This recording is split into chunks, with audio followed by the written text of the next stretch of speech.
Donald Trump ন্যাটোর সম্মেলনে যোগ দেওয়ার আগে বিমানবন্দরে সাংবাদিককে বলছেন, আমি খুশি হতে পারিনি, কারণ আমি বলার পরেও দুই দেশ, তারা দুজনেই মানে ইসরায়েল এবং ইরান, তারা যুদ্ধবিরতি লঙ্ঘন করেছে।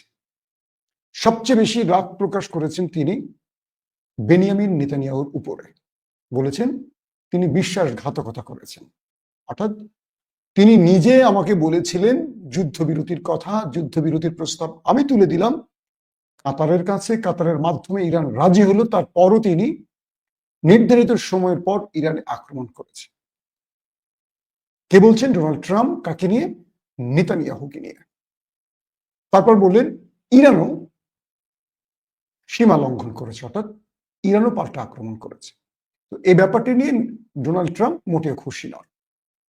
আশ্চর্য বিষয় হলো, যিনি এই যুদ্ধে নেতানিয়াহুকে নামালেন ইরানের বিরুদ্ধে এবং নেতানিয়াহুর প্রেসক্রিপশনে ইরানে তিনি আক্রমণ করলেন, তিনি আবার তার বোল পাল্টালেন। ডোনাল্ড ট্রাম্প নিয়ে মন্তব্য করতে গেলে আমার মনে হয় যে আমি হুসেইন মোহাম্মদ এরশাদকে দেখতে পাচ্ছি। কখন কি বলেন, কি করেন ঠিক বুঝি না। তারপরও তার বক্তব্যগুলো প্রচার হচ্ছে দুনিয়াব্যাপী, কারণ তিনি মার্কিন মুলুকের সবচেয়ে ক্ষমতাধর ব্যক্তি। প্রিয় দর্শক, আজকের যে আলোচনার বিষয় এই লাইভে আমি একটু শুরুতে বলে নিচ্ছি, এই যুদ্ধে দুই পক্ষের আসলে কার লাভ কার ক্ষতি হলো। এই যুদ্ধে ইরান কি লাভ ঘরে তুলতে পারলো, ইসরায়েল কি লাভ তুললো, আসলে ক্ষতিটা কার হলো। এই যুদ্ধের মাধ্যমে মধ্যপ্রাচ্যকে, আরব দুনিয়াকে, মুসলিম বিশ্বকে ইরান কি বার্তা দিয়ে গেল। 12 দিনের এই লড়াইতে ইরান মুসলিম বিশ্বকে স্পেসিফিক যে বার্তাটি দিয়েছে, সেই বার্তাটি মুসলমানরা কতটুকু রপ্ত করতে পেরেছে। পাশাপাশি সর্বাধিক ক্ষতি আসলে যে দেশগুলোর হয়েছে তারা কারা এবং তাদের কি ধরনের ক্ষতি হয়েছে। এবং কিছুক্ষণ আগে আমি নিউজ চেক করতে গিয়ে যেটা দেখলাম, ইসরায়েলের প্রতিরক্ষা মন্ত্রী তিনি বলেছেন ইরানে আবারও আক্রমণ করবেন এবং তার সশস্ত্র বাহিনী আইডিএফ কে আবারও প্রস্তুতি নিতে বলেছেন। তার মানে দখলদাররা আবারও যুদ্ধবিরতি লঙ্ঘন করতে যাচ্ছে, যেমনটি তারা অন্যান্য সময় করেছে। ইতিহাস ঘাটলে বা একটু দখলদার দেশটিকে নিয়ে রিসার্চ করলে দেখবেন তারা 962 বার যুদ্ধবিরতি লঙ্ঘন করেছে, 962 বার। এবং গাজার সাথে তারা সর্বাধিক এই কাজটি করেছে। আমরা দেখেছি হিজবুল্লাহর সাথে করেছে, আমরা দেখেছি গাজার সাথে করেছে। যুদ্ধবিরতি তারা তখনই করে যখন ধোলাইটা বেশি খায়। এরপর শক্তি সঞ্চয়ের জন্য যুদ্ধবিরতির প্রস্তাব কোনো বড় রাষ্ট্রের মাধ্যমে তুলে আনে এবং শক্তি সঞ্চয় করে আবারও তারা মাঠে নামে এবং ব্যাপক আকারে, ম্যাসিভ আকারে নৃশংসতা চালায়। এটি তাদের ঐতিহাসিকভাবে স্বভাব। আল্লাহ রাব্বুল আলামিন কোরআনে একাধিকবার বলেছেন ওরা সবচেয়ে, কারা বুঝতে পারছেন তো আমি নামটা উল্লেখ করছি না, ওরা সবচাইতে মানে আল্লাহর অপছন্দের একটি জাতি। এবং তিনি বলেছেন পৃথিবীতে ওরা বারবারই অপমানিত হবে, ওদের নিজের কোনো বাসযোগ্য স্থান থাকবে না এবং ওরা পৃথিবীতে কোথাও ঠাঁই পাবে না। আসলেই তাই হয়েছে। এখন প্রশ্ন করবেন এই যে দেশটা তৈরি করেছে তারা তো খুব গর্বের সাথে আছে। আসলে না, তারা প্রতি রাতেই টেনশনে থাকে, কারণ আমেরিকা তাদের মাথার উপর থেকে হাতটা সরিয়ে ফেললে তাদেরকে মধ্যপ্রাচ্য ভাসিয়ে ফেলবে। তো সবকিছু মিলে এই জাতিকে নিয়ে কোরআন এবং হাদিসের অজস্র বর্ণনা আছে। আমরা সেই দিকে যাচ্ছি না, সংবাদের মধ্যে আমরা এখন ওই আলোচনায় যাব না। আসেন প্রথমেই এই দুই পক্ষের যুদ্ধে কি কি অর্জিত হয়েছে, আমরা প্রথমে ইসরায়েলের কি কি অর্জন সেটা আলোচনা করি। এই যুদ্ধের মাধ্যমে ইসরায়েল কি অর্জন করছে, তার চেয়ে বেশি অর্জনটা হলো নেতানিয়াহুর। কারণ তিনি এখন পর্যন্ত একটি কোয়ালিশন সরকার করে ক্ষমতায় আছেন এবং তিনি ততক্ষণ টিকে থাকবেন যতক্ষণ তিনি তার দেশকে নিয়ে যুদ্ধ চালাতে পারবেন। কারণ যুদ্ধকালীন সরকারের মানে যে প্রধানমন্ত্রী তার পতন হবে না। তিনি যুদ্ধ চালিয়ে টিকে থাকার চেষ্টা করছেন এবং বিগত 2 বছরের অধিক সময় তিনি যুদ্ধ করে টিকে আছেন এবং একটার পর একটা ফ্রন্টে তিনি যুদ্ধ ছড়িয়ে দিচ্ছেন, কখনো গাজা, কখনো লেবানন, কখনো সিরিয়া, কখনো ইরান, এভাবেই তিনি চলছেন। কিন্তু ব্যক্তিগতভাবে দেশটির কোনো উপকার হয়নি। দ্বিতীয় অর্জন, তারা ইরানে আক্রমণে আমেরিকাকে টেনে আনতে পেরেছে। এবং আমেরিকার ডোনাল্ড ট্রাম্পের মতো ব্যক্তি এসে নেতানিয়াহুর কূটচালে বা কূটচালের ফাঁদে পড়ে নিজেকে বিশ্বব্যাপী একজন অকার্যকর বা একজন ব্যর্থ প্রেসিডেন্টের পরিচয় দিয়েছে। নেতানিয়াহুর ৩ নম্বর প্রাপ্তি বা ইসরায়েলের ৩ নম্বর প্রাপ্তি, তারা দীর্ঘ ৪০-৫০ বছর ধরে গড়ে ওঠা ইরানের সামরিক বাহিনীতে শক্তিশালী আঘাত করেছে। বেশ গুরুত্বপূর্ণ প্রায় ২০ থেকে ২৫ জন ঊর্ধ্বতন সামরিক অফিসারকে পৃথিবী থেকে বিদায় করতে পেরেছে, যারা দখলদার দেশটির জন্য সবচেয়ে বেশি থ্রেট ছিল। নেতানিয়াহু তার পরের অর্জনটি হল ইরানের সামরিক স্থাপনা, পারমাণবিক সাইটগুলো, রাষ্ট্রীয় গুরুত্বপূর্ণ অর্থাৎ সামরিক বা মিসাইল কারখানা, এরকম ইরানের ৪০-৫০ বছরের যে গড়ে ওঠা অর্জন, এগুলোকে ধ্বংসে দখলদাররা ব্যাপক আক্রমণ করেছে এবং অনেক কিছু ধ্বংস করেছে। পরমাণু বিজ্ঞানীদের হত্যা করতে পেরেছে। আগামী দিনে যারা এই কাজটি সাকসেসফুলি করবে তাদের তালিকা করে করে মেরেছে। দখলদার দেশের এর পরের অর্জন হলো তারা মোসাদকে ইরানের ভেতরে একটা স্বয়ং সম্পূর্ণ গ্রুপে তৈরি করে ইরানকে বার্তা দিয়ে দিয়েছে যে তোমার দেশের অনেক কিছুই আমি নেপথ্য থেকে কন্ট্রোল করি, তুমি জানো না। এবং মোসাদ কতটা শক্তিশালী বিশ্বব্যাপী সেটা প্রমাণ করেছে। দেশটির দখলদার দেশটির আরো বড় আরেকটি অর্জন হলো তারা এই দেশটির রেজিম চেঞ্জে একটা নতুন উত্তেজনা তৈরি করেছে এবং আয়াতুল্লাহ আলী খামেনির মতো ব্যক্তিকে অজ্ঞাত স্থানে পাঠাবার ক্ষমতা প্রদর্শন করেছে।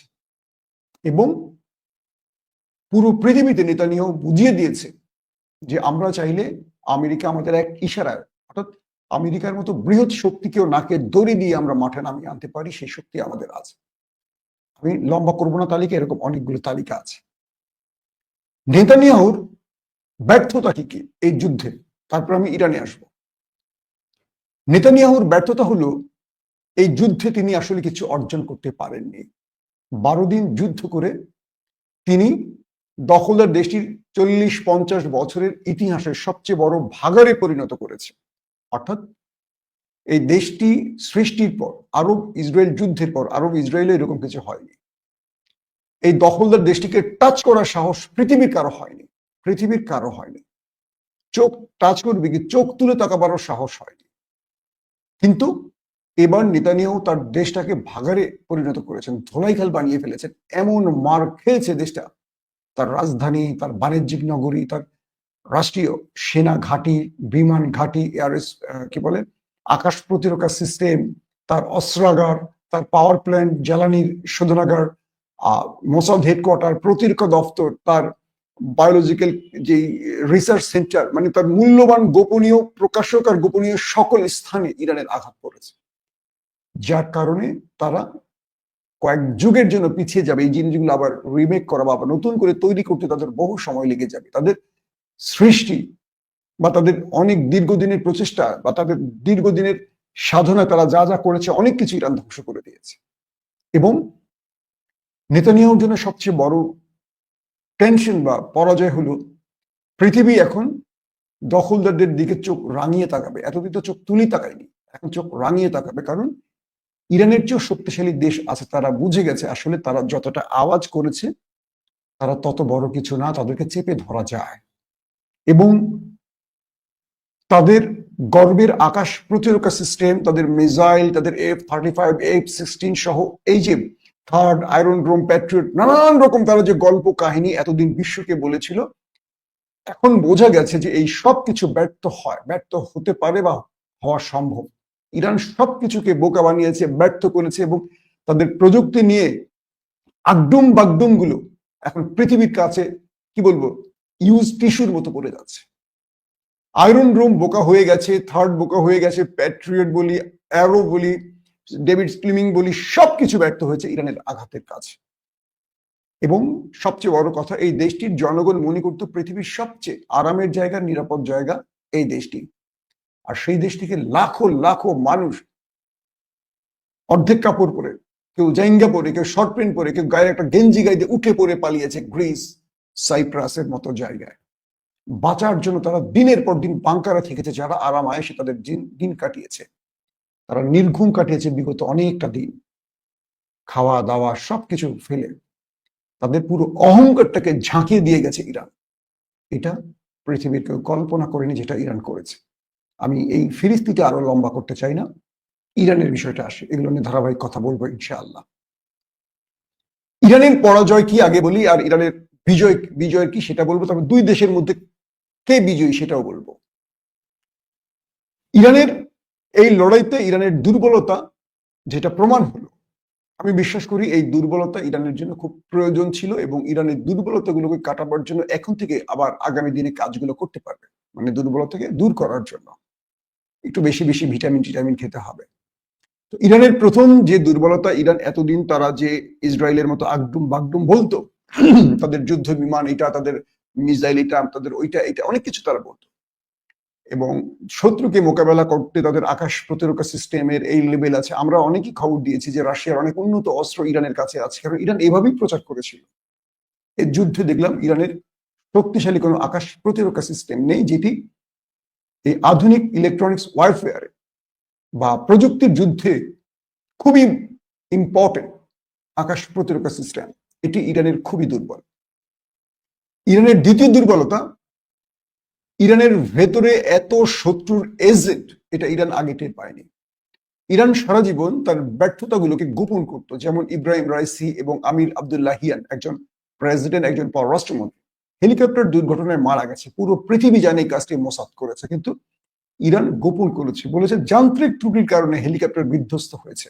অর্থাৎ ইরান বিশ্বকে বোঝাবার চেষ্টা করেছে যে না, এটা ওরা করতে পারে না বা ওরা করেনি, এটা ইরান জানে যে তারাই করেছে, কিন্তু ইরান নিজেকে ছোট করবে যে আমরা আমাদের প্রেসিডেন্টকে নিরাপত্তা দিতে পারি না, তাহলে আমরা কিসের কি।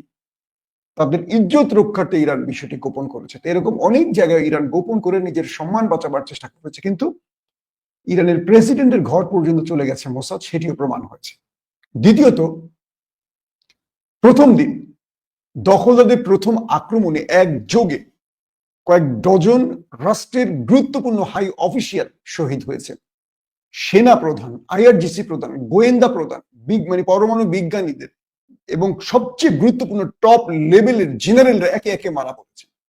এরা ইরানের মোসাদ কর্তৃক পরিকল্পিত আক্রমণে মারা গেছে। এদেরকে যে মিসাইল দিয়ে মেরেছে, ড্রোন দিয়ে মেরেছে, বিষয়টা এরকম না। অনেকে আছেন সামনের গুলিতেও মারা গেছে। একেবারে স্পেসিফিক কে কোন বাসায় কখন আছে সব জেনে জেনে ওরা আক্রমণ করেছে। তো ইরানের দুর্বলতা প্রমাণ হয়েছে যে ইরানের ভেতরে ইরান নিরাপত্তা দিতে পারে না, কিংবা ইন্টেলিজেন্সের ক্ষেত্রে, গোয়েন্দা বৃত্তের ক্ষেত্রে ইরান মানে মুসলিম রাষ্ট্রের মধ্যে খুব দুর্বল একটি জায়গা এখনো রয়ে গেছে। তারপরে ইরানের দুর্বলতা হলো ইরানের মধ্যে ব্যাপক বিদ্রোহী গ্রুপ আছে, যারা ইরানের খোমেনি রেজিমের পতনের অপেক্ষায় আছে। ইরানের মধ্যে আরো দুর্বলতা হলো তারা মিসাইলের বাইরে তাদের সামরিক ক্ষেত্রে আমরা উল্লেখযোগ্য কোনো বড় কৃতিত্ব সাফল্য দেখতে পাইনি, কেবল মিসাইল।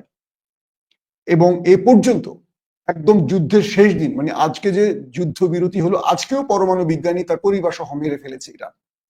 ইরান তার গুরুত্বপূর্ণ ব্যক্তিদের নিরাপত্তা দিতে পারেনি, এখনো পারছে না, যে কারণে আয়াতুল্লাহ আলী খামিনিকে অনেকটা গোপনে, খুব বিশ্বস্ত 2-4 জনকে জানিয়ে চলে যেতে হয়েছে একটি গোপন জায়গায়। কারণ আয়াতুল্লাহ আলী খামিনি নিজেও জানেন না তার কোন লোকটা বিশ্বাসঘাতক আর কোন লোকটা তার বিশ্বস্ত। ইরানের আয়াতুল্লাহ আলী খামেনিও নিজের জীবন নিয়ে নিরাপত্তাহীনতা ছিলেন। এত বেশি বিশ্বাসঘাতকতা দেখলাম আমরা ইরানের মধ্যে। তো সবকিছু মিলে ইরানের আরো ব্যর্থতা প্রমাণ হলো যে ইরান তার বন্ধু বলে রাশিয়া এবং চীনকে যতটা চিনেছে, এই যুদ্ধে এই দুটো দেশের পক্ষ থেকে কার্যকর কোনো সহযোগিতা আসেনি। আমরা গণমাধ্যমে যতটাই প্রচার করি, আমাদের টেলিভিশন পত্রিকা এগুলো নিউজ ভিউ বাড়াবার জন্য বলে, কিভাবে ইসরায়েলের পক্ষে যেভাবে মাঠে নেমেছে আমেরিকা, আমরা কি ইরানের পক্ষে সেভাবে রাশিয়াকে দেখেছি? কোথাও দেখিনি। রাশিয়া বস্তুত ইরানকে এড়িয়েই গেছে, কিন্তু ইরানের পক্ষে আছি, জনগণের পক্ষে আছি, এই বাক্যগুলো বলে গেছে। দ্বিতীয় ব্যর্থতা হলো ইরান মুসলিম বিশ্বের কারো সমর্থন সহযোগিতা পায়নি। হ্যাঁ, ইরানে আক্রমণের জন্য 21টি দেশ প্রতিবাদ জানিয়েছে। এই প্রতিবাদ এই মুসলিম দেশগুলো উগান্ডায় আক্রমণ করলেও জানাবে, সেনেগাল না, কি বলে ইউক্রেনের আক্রমণেও জানিয়েছে। মামুলি দায় সারা প্রতিবাদ ছাড়া কোনো মুসলিম দেশ ইরানের পক্ষে সেভাবে নামেনি। অর্থাৎ মুসলিম দেশগুলোর সাথে ইরানের সখ্যতার জায়গাটা ইরান ব্যর্থতার পরিচয় দিয়েছে। আগামী দিন ইরানকে তার এই জায়গাগুলোকে জায়গাগুলোতে কাজ করতে হবে। আমি এই সংখ্যাগুলো আর না বাড়াই, এরকম অনেকগুলো আছে, নেক্সট আরো আলোচনা আসবে, অনেক কিছু আমরা আলোচনা করব। ভিডিওটা দীর্ঘ না করে এবার আসি ইরানের অর্জন রাখি, তারপর আরো গুরুত্বপূর্ণ কিছু বিষয় আলোচনা করব, হয়তো সেগুলোর জন্য আপনারা বসে আছে। ইরানের অর্জনটা হলো, ইরান পৃথিবীকে বলে দিল ইসরায়েল কোনো আতঙ্কের বা ভয়ের দেশ না, তুমি মারো, ওরা ভয় পাবে। ওরা যে আমাদের ভয় দেখাচ্ছে, এই ভয় তোমরা চোখ বন্ধ করে গর্তে চলে যেও না, বেরিয়ে আসো, সাহস করে সিনা টান টান করে, বুক টান টান করে তাড়া, ওরা ভয় পাবে। ইরান প্রমাণ করেছে ওদের যত প্রযুক্তি আছে, এই প্রযুক্তির বড় রকম পরিকল্পিত অ্যাটাকের কাছে কোনো কাজ করে না। ওদের আয়রন ড্রোম ব্যর্থ, ডেভিড স্লিমিং ব্যর্থ, অ্যারো ব্যর্থ, প্যাট্রিয়ট ব্যর্থ, ওদের থার্ড ব্যর্থ, সবই ব্যর্থ হয়েছে, এবং ইরান একটা পর্যায়ে 5টা মিসাইল মারলে 5টা হিট করেছে। আমার দর্শকরা বসে আছেন, আমি জানি অবশ্যই যে আজকে ইরান কি করলো। আজকে ইরানের লাস্ট ধোলাইটা নিয়ে আমি একদম শেষ আলোচনা করে বিদায় নেব। ইরান কি পরিমাণ ধোলাই দিচ্ছে এবং যুদ্ধবিরতি কতদিন টিকবে না টিকবে, এটা নিয়ে আমি লাস্ট কয়েক মিনিট কথা বলবো। ইরান প্রমাণ করে দিয়েছে যে দখলদার দেশটিকে একটু পরিকল্পিত ধরতে পারলে, একটু গেম চেঞ্জ করে আটকাতে পারলে তারা ফাঁদে পড়ে যায়, এবং সেটি ইরান প্রমাণ করেছে। এবং ইরান তাদেরকে মিসাইল দিয়ে মোটামুটি গাজা বানিয়ে ফেলেছে, এটা আপনারা কম বেশি দেখেছেন। দ্বিতীয় হলো, এই লড়াইয়ের মাধ্যমে ইরান প্রমাণ করেছে যে আগামী দিনে আরবের যে কোনো দেশ চাইলে একটু সম্মিলিত পরিকল্পিত আক্রমণে ওদেরকে মুছে ফেলতে পারবে, ওদের সেই শক্তি নেই। এবং আমেরিকা ওদের পাশে না থাকলে ওরা জিরো, হিরো তো না, ওরা জিরো। দ্বিতীয় ইরানের যে বিষয়টি হলো, ইরান প্রমাণ করেছে পৃথিবীতে এই মুহূর্তে যে ইরানই পারে মুসলমান শক্তির সবচেয়ে বড় শত্রুকে আঘাত করতে। আমি উল্লেখ করলাম না নামটি।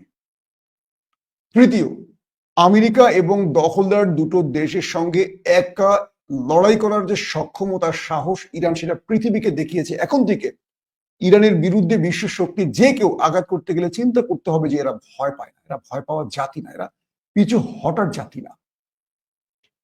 এই লড়াইতে ইরান প্রমাণ করেছে সকল প্রযুক্তিকে ফাঁকি দেওয়ার মতো মিসাইল তারা তৈরি করতে পেরেছে, হয়তো আরো নতুন নতুন মিসাইল তারা আনবে। এবং দখলদার দেশটির কোনো একটি অঞ্চল যে নিরাপদ না, ইরান সেটা প্রমাণ করে দিয়েছে।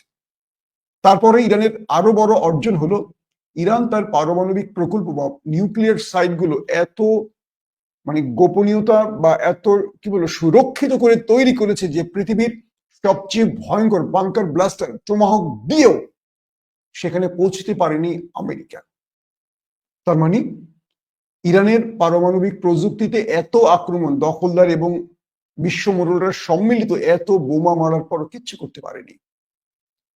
এবং এই লড়াইতে ওদের যে অর্জন বা ওদের যে চেষ্টা ছিল ইরানকে নিউক্লিয়ার মুক্ত করা বা ইউরেনিয়াম মুক্ত করা, সেটি করতে পারেনি। ইরানকে এত খরচ করে, এত ট্রিলিয়ন ট্রিলিয়ন ক্ষতি করে দখলদার এবং তার ওস্তাদ বিশ্ব মোড়লরা একযোগে আক্রমণ করে একটি ফায়দা নিতে চেয়েছিল, দুইটি ফায়দা নিতে চেয়েছিল। এক, ইরানকে ইউরেনিয়াম থেকে মুক্ত করবে, অর্থাৎ যার তারা যেন পারমাণবিক বোমা বানাতে না পারে। দ্বিতীয়, ইরানের রেজিম চেঞ্জ করবে। এই দুটোর একটিও করতে পারেনি। ইরানের কাছে অক্ষত আছে তার ইউরেনিয়াম, এবং আয়াতুল্লাহ আলী খামেনি বা ইসলামিক প্রজাতন্ত্র ইরানের ক্ষমতা এখনো অক্ষত আছে।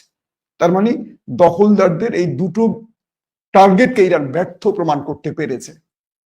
তারা খমেনিকেও সরাতে পারেনি রেজিম চেঞ্জের মাধ্যমে, এবং তারা ইরানের নিউক্লিয়ার বোমা বানাবার জন্য যে ইউরেনিয়াম ধ্বংস করতে এসেছিল তার কিচ্ছু করতে পারেনি। সব ঠিক আছে।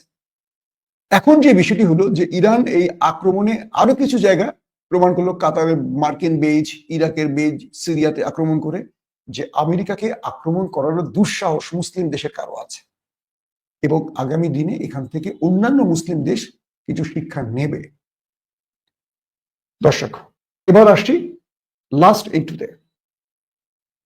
আজকে আমি প্রথম লাইভে দিনের বলেছি অনেক আলোচনায় অনেকগুলো বিষয় তুলে ধরেছি। এখন রিপিটেড না বলে নতুন যেগুলো আছে, ডোনাল্ড ট্রাম্প তার ট্রুথ অ্যাকাউন্টে যে যুদ্ধবিরতির ঘোষণা দিয়েছিলেন, এরপর প্রথম আক্রমণটি যুদ্ধবিরতি লঙ্ঘন করে ইসরায়েল। ইসরায়েলের ধারণা, যেহেতু যুদ্ধবিরতি শেষ হচ্ছে, যুদ্ধবিরতি হচ্ছে, তাহলে আমি যে ধোলাইটা এতদিন খেয়েছি, একটা ধোলাই দিয়ে প্রতিশোধ দিয়ে আমি এটা শেষ করে দেব। সেই হিসেবে ইরানে ম্যাসিভ আকারে অ্যাটাক করেছে দখলদার দেশটি, ব্যাপক আকারে মনের মতো তারা ইরানের বিভিন্ন স্থাপনায় অ্যাটাক করেছে। এবং ইরান থেকে আমাদের বন্ধুরা যারা ইরানে আছেন তারা বলছেন যে ভাই শব্দে বিকট বিকট শব্দ হচ্ছে, তারা শুনতে পাচ্ছিল তেহরান থেকে। আমি টেলিফোনে কথার মধ্যেও আওয়াজ পাচ্ছিলাম। তো এর পরপরই ইরান তাদেরকে পাল্টা, মানে যে মিসাইল গুলো মনে গর্ত থেকে বের করে রাখছে সবগুলি মারছে, এরকম ব্যাপার। ইরান তাদের বেরশেবা, হাইফা, তেল আবিব, জেরুজালেমকে টার্গেট করে ব্যাপক আকারে পাল্টা অ্যাটাক করেছে ইরান। দখলদারদের চ্যানেল 24, তাদের ওয়াল্লালা, তাদের জেরুজালেম পোস্ট এরকম বেশ কিছু গণমাধ্যম বলছে ইরান 12 দিনের সবচেয়ে বড় মরণ কামড়টা আজকে দিয়েছে। এবং যে ফুটেজ গুলো আমরা বিভিন্ন লিক লাইন থেকে পেয়েছি, মানে গোপন ভাবে ভাইরাল হওয়ার জায়গা থেকে দেখেছি যে হিউজ নিরাপত্তা বাহিনী ভবনের ভেতর থেকে মরদেহ উদ্ধার করছে। যদিও সংখ্যাটা তারা 4 জন, 10 জন, 15 জন এভাবে বলে, সংখ্যাটা অনেক। এবং যে পরিমাণ আক্রমণ ইরান করেছে একদম মানে প্রতিশোধ মেটাবার জন্য দেখার মতো। এবং ইরান ব্যাপক আক্রমণ করে তাদের বেশ কয়েকটা অঞ্চলকে গাজা বানিয়ে ফেলেছে। এটা গেল আজকের লাস্ট আপডেট। এরপর যে বিষয়টি ঘটেছে সেটি হলো ইসরায়েলের প্রতিরক্ষা মন্ত্রী বলেছেন তার সেনাবাহিনীকে প্রস্তুতি নিতে আবারও আক্রমণ করবে। জানি না এই রাত পুরাবার আগে আবার আক্রমণ হয় কিনা, কারণ দখলদারদের এই আচরণটি সবসময় আছে। কারণ নেতানিয়াহু তার জাতিকে মুখ দেখাতে পারছেন না বা তার জাতিকে বিজয়ের গল্প শোনাতে পারছেন না। তিনি যতক্ষণ জাতিকে বিজয়ের গল্প না শোনাতে পারবেন ততক্ষণ তিনি আক্রমণ বন্ধ করবেন না। কারণ হলো তাকে বাঁচতে হবে অথবা মারতে হবে। তিনি যদি ইরানকে দিয়ে আরো 5 দিন টিকে থাকতে পারবেন, নতুবা তার বিচার শুরু হবে, তিনি ফেসে যাবেন। তার জীবনের রাজনীতির ক্যারিয়ার এখানে ব্রেক দিতে যাচ্ছে। তার বিরুদ্ধে প্রচুর মামলা আছে এবং সেগুলো মোটামুটি প্রমাণের কাছে। তো এই মুহূর্তে নেতানিয়াহুকে একটি ফেস সেভিং মুভমেন্ট প্রয়োজন। কারণ ইরান আজকে লাস্ট আক্রমণটা ইরান করেছে, লাস্ট আক্রমণের পর তারা আর কিছু করতে পারেনি। একে অপরের বিরুদ্ধে অভিযোগ তুলেছে, যুদ্ধবিরতি অমুক লঙ্ঘন করছে, তমুক লঙ্ঘন করছে, এটা তারা করে গেছে।